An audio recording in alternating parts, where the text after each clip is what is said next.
അസ്സലാമു അലൈക്കും വറഹ്മത്തുള്ളാഹി തആല വബറകാതുഹു. പ്രിയപ്പെട്ട വിശ്വാസികളെ, പരിശുദ്ധമാക്കപ്പെട്ട ഖുർആൻ നമ്മോട് ഓർമ്മപ്പെടുത്തുന്നില്ലേ? അഫലാ യതദബ്ബറൂന ഫിൽ ഖുർആൻ.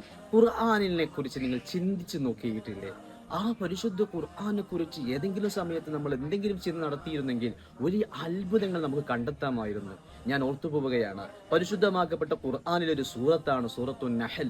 തേനീച്ചയെ കുറിച്ച് പരാമർശം നടത്തിയപ്പോൾ ഇമാം ഗസാലി റഹ്മത്തുള്ളാഹി അലൈഹി വർഷങ്ങൾ പിന്നിട്ടപ്പോൾ അതിനെക്കുറിച്ച് പഠനം നടത്തിയിട്ട് ശാസ്ത്ര ലോകത്തിന് വളരെ ഒരു മോട്ടിവേറ്റ് ആയിട്ട് ആ കാലഘട്ടം വരെ ആളുകൾ വിശ്വസിച്ചു പോന്നിരുന്നത്, അല്ലെങ്കിൽ മനസ്സിലാക്കിയിരുന്നത് തേനീച്ചക്കൂട്ടിലും സാധാരണ രീതിയിൽ പുരുഷ മേധാവിത്വമാണെന്ന്, തെറ്റാണ് എന്ന് ഇരുത്തി വായിക്കേണ്ടതാണ് എന്ന് ഗസാലി ഇമാം പഠിപ്പിച്ചത് പരിശുദ്ധ ഖുർആന്റെ വെളിച്ചത്തിലാണ്.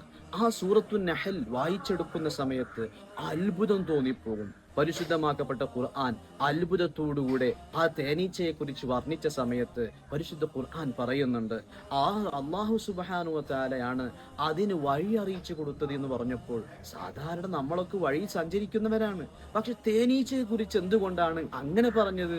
അവിടെ മഹാന്മാരാകുന്ന ആ മഹത്തുക്കളാകുന്ന അയിമ്മത്ത് പഠനം നടത്തി രേഖപ്പെടുത്തി വെച്ചത് കാലഘട്ടത്തിൽ ആധുനിക സയൻസിസ്റ്റുകൾ അത് പഠനം നടത്തിയിട്ട് പറഞ്ഞില്ലേ, ഒരു തേനീച്ചക്ക് 1/2 കിലോ തേൻ ഉൽപ്പാദിപ്പിക്കണമെങ്കിൽ 1 ദശലക്ഷം പൂക്കൾ തേടി അലയേണ്ടതുണ്ട്. മാത്രമല്ല 1 ലക്ഷത്തിലധികം കിലോമീറ്ററുകൾ ആ തേനീച്ചക്ക് സഞ്ചരിക്കേണ്ടി വരും, കേവലം 1/2 കിലോഗ്രാം തേൻ ഉൽപ്പാദിപ്പിക്കാൻ വേണ്ടിയിട്ട്. ഇങ്ങനെ അത്ഭുതങ്ങളുടെ കലവറയാകുന്ന ആ തേനീച്ചയെ കുറിച്ച് പരിശുദ്ധ ഖുർആൻ തെറ്റുകൂടാതെ പറഞ്ഞിട്ടുണ്ടെങ്കിൽ, പ്രിയപ്പെട്ടവരെ, അഫലാ യതദബ്ബറൂന ഫിൽ ഖുർആൻ, ഖുർആനെ കുറിച്ച് നമ്മൾ ചിന്തിച്ചു നോക്കേണ്ടതുണ്ട്. നമ്മൾക്ക് കിട്ടിയ സോയ്സുകൾ, നമുക്ക് കിട്ടിയിട്ടുള്ള സാമഗ്രികൾ ഉപയോഗിച്ച് പരിശുദ്ധ ഖുർആൻ പഠനം നടത്തി നോക്കൂ.